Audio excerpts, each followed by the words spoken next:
I didn't say anything, man. You can talk to the goddamn lawyer. Right. We're a family. Have cash, make a damn good life for yourself.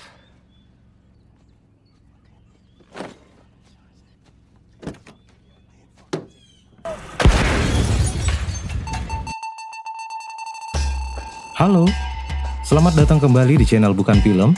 Kali ini saya akan mereview alur film yang berjudul American Made yang rilis di tahun 2017. Film ini diangkat dari kisah nyata yang menceritakan tentang kehidupan Barry Seal yang diperankan oleh Tom Cruise, seorang pilot yang mendapatkan tawaran untuk bekerja sebagai pilot mata-mata di CIA, lalu bertemu dengan kartel pengedar narkoba dan juga menggunakan jasanya sebagai kurir pengedar narkoba. Sebelum lanjut, kembali saya ingatkan untuk yang belum subscribe, silahkan subscribe dulu dan jangan lupa nyalakan lonceng notifikasinya agar kalian tidak ketinggalan video terbaru dari channel Bukan Film. Dan langsung saja, ini dia alur cerita filmnya.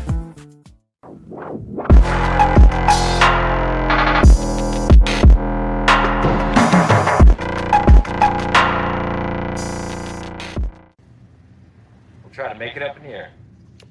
Di scene awal film diperlihatkan Barry Seal yang adalah seorang pilot handal yang kesehariannya bekerja di Trans World Airlines atau TWA. Barry Seal memiliki seorang anak dan juga seorang istri bernama Lucy, dan untuk menambah uang tambahan, ia sering menyelundupkan cerutu Kuba ke Kanada. Kenakalannya ini ternyata sudah tercium oleh CIA, dan CIA melalui agennya bernama Chopper kemudian memanfaatkan hal tersebut dengan menyuruh Barry untuk bekerja pada CIA dengan menyuruhnya mengambil foto kelompok militan di kawasan Amerika Selatan dari udara. Lalu saat pulang ke rumahnya, Barry mengatakan pada istrinya kalau saat ini ia sedang melakukan pekerjaan sampingan dan dia tidak mengatakan pada istrinya bahwa ia bekerja pada CIA. Lalu suatu ketika, karena merasa suka dengan kerjaan barunya di CIA, akhirnya Barry memutuskan untuk berhenti bekerja sebagai pilot di TWA. Dan seiring berjalannya waktu, CIA sangat puas dengan hasil kerja dari Barry, sekalipun bayaran yang diterimanya tidak sesuai.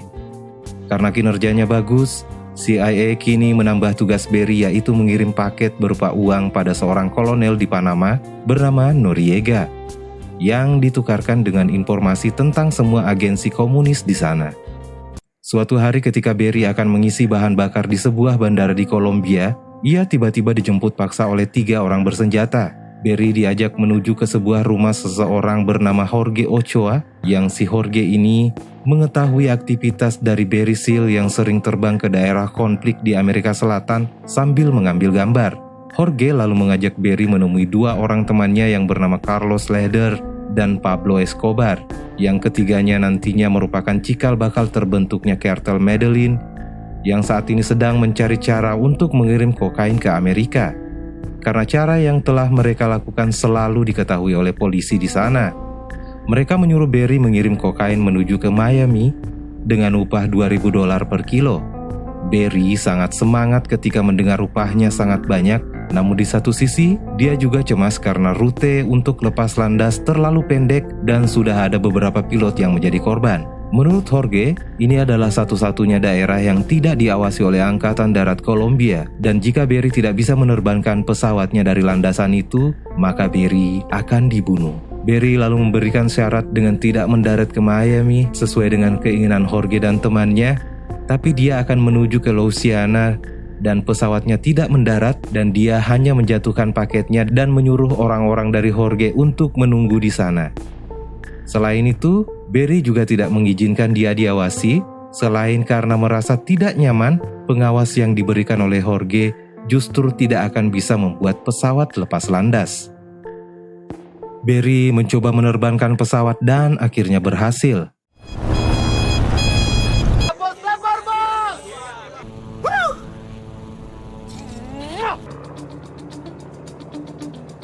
Setelah sampai di lokasi yang dituju, dia lalu menjatuhkan paket yang di sana orang-orang dari Jorge sudah menunggu.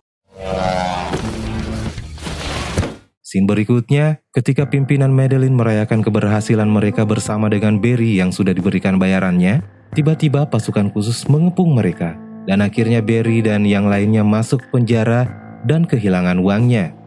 Pablo, Jorge, dan Carlos bebas dengan cepat, Skipper lalu datang menemui Barry dan mengatakan kalau Lucy akan dibawa dan diinterogasi besok oleh kepolisian Louisiana. Lalu Barry meminta untuk segera dibebaskan. Dan tentu, pembebasan dari Skipper ini tidak gratis.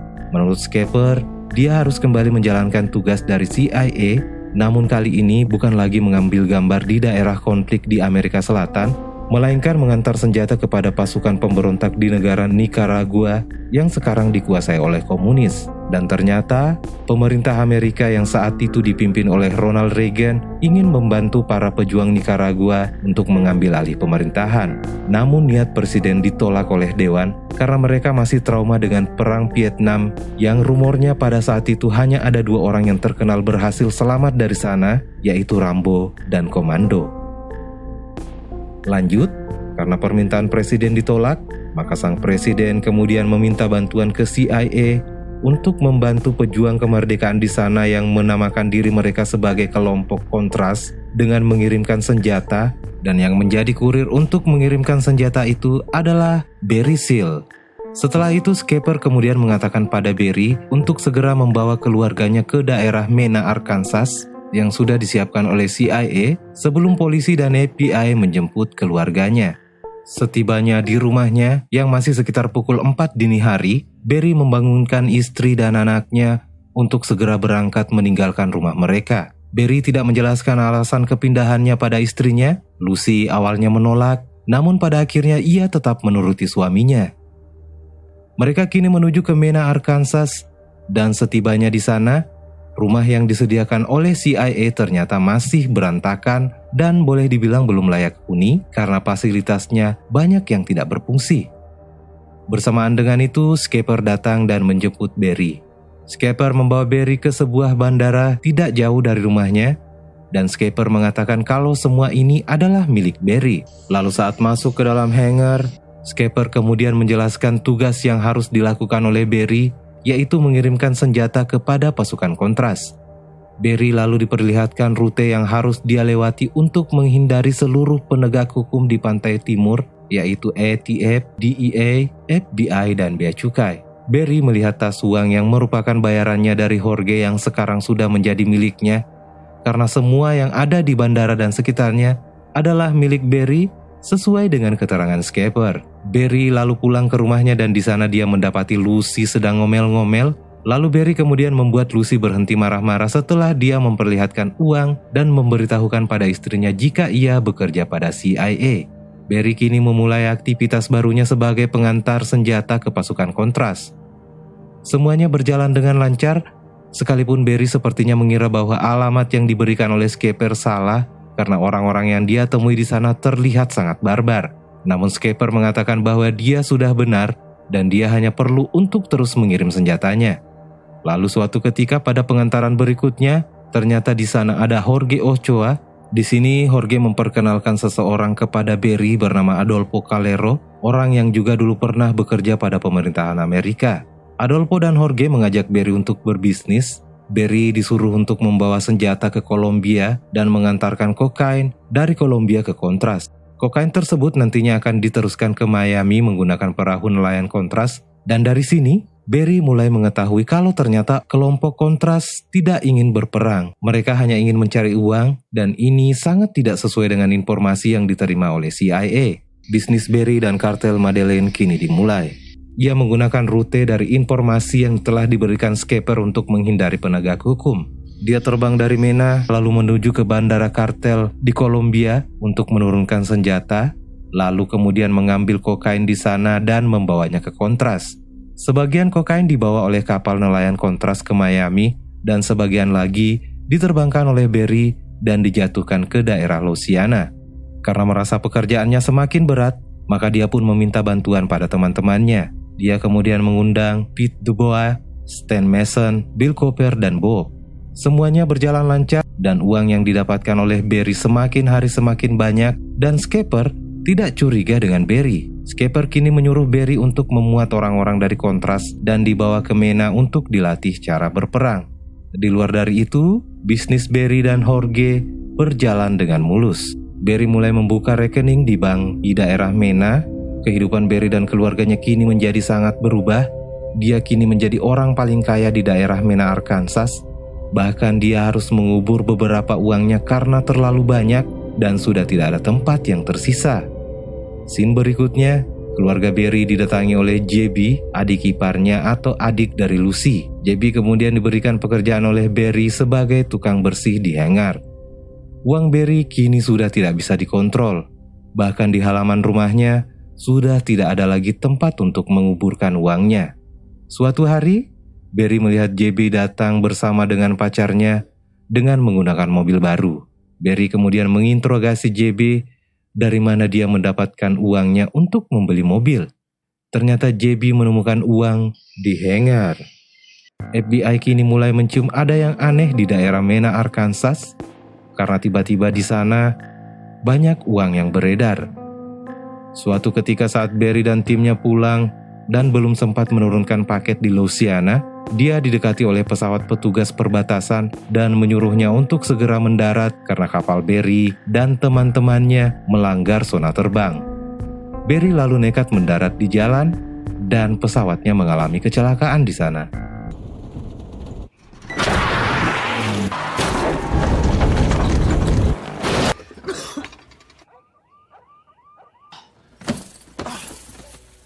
Peristiwa ini kemudian diketahui oleh teman-teman Skipper di CIA dan mengetahui jika orang tersebut adalah mata-mata yang ditugaskan oleh Skipper. Di scene berikutnya, Barry mendapat telepon dari Jorge bahwa kartel Medellin akan segera meninggalkan Kolombia secepatnya karena ulah Pablo Escobar yang sudah terang-terangan melawan pemerintah di sana. Barry kemudian menemui Jorge, Escobar, dan Carlos di negara Nicaragua karena hanya tempat itu yang tidak bisa disentuh oleh DEA. Bersamaan dengan itu, dia mendapat kabar dari Lucy bahwa JB ditangkap oleh polisi karena tindakannya yang mencurigakan dengan membawa uang yang begitu banyak. Setelah pulang, Barry menelpon JB dan mengatakan untuk mengikuti semua apa yang dikatakan oleh pengacara. Lalu bersamaan dengan itu, Jorge menelpon dan menanyakan tentang bisnis. Barry menjawab bahwa ia saat ini tidak bisa karena sedang ada urusan keluarga. Ternyata, Jorge tahu kalau itu tentang JB dan Jorge berjanji akan menyelesaikan masalah JB. Saat mengantar JB untuk menuju ke mobilnya, Barry menyuruh JB untuk meninggalkan kota dengan memberinya sejumlah uang. JB yang tidak pandai bersyukur, lalu meminta Barry untuk mengirimkan uang setiap bulan. Setelah itu JB kemudian pergi dan tiba-tiba mobilnya meledak.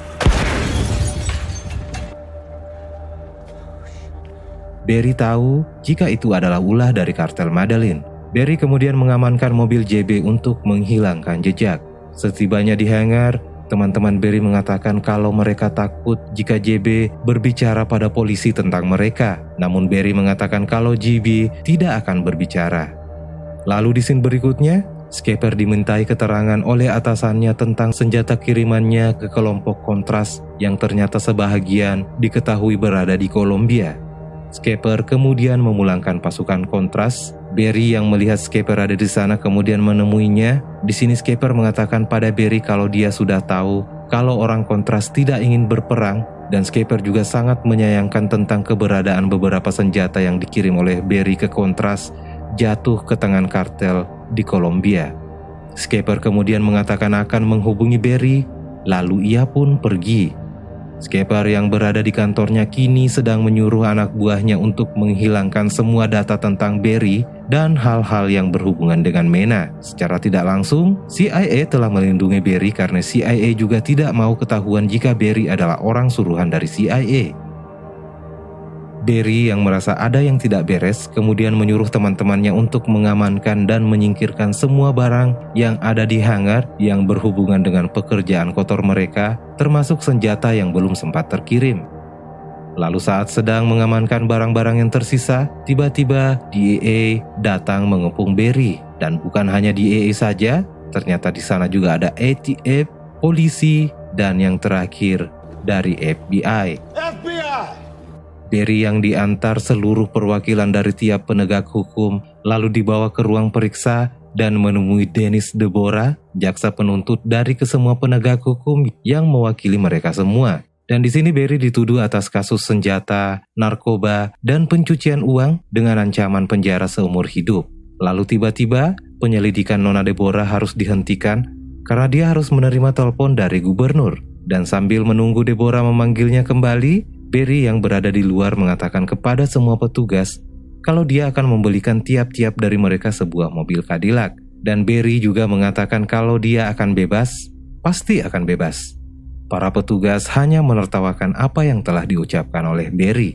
Namun saat Nona Deborah keluar dan menemui Barry, Barry lalu berdiri dan meminta borgolnya dilepas, dan akhirnya borgolnya dilepas. Sempat diprotes oleh petugas di sana, tapi Nona Deborah mengatakan kalau Barry boleh pergi. Dan sebelum pergi, Barry sempat mengejek petugas di sana.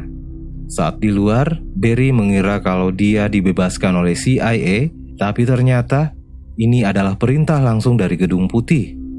Barry pun diantar menuju ke Gedung Putih, dan setibanya di sana, dia menemui Kolonel Ollie North yang adalah orang kepercayaan dari Presiden Ronald Reagan, dan juga Barry menemui seorang petinggi DEA. Kita sebut saja namanya Pak Mahmudin. Di sini Kolonel Ollie North ingin membuktikan kalau komunis Sandanitas mengedarkan narkoba, dan ini akan menjadi alasan Amerika untuk bisa membasmi mereka.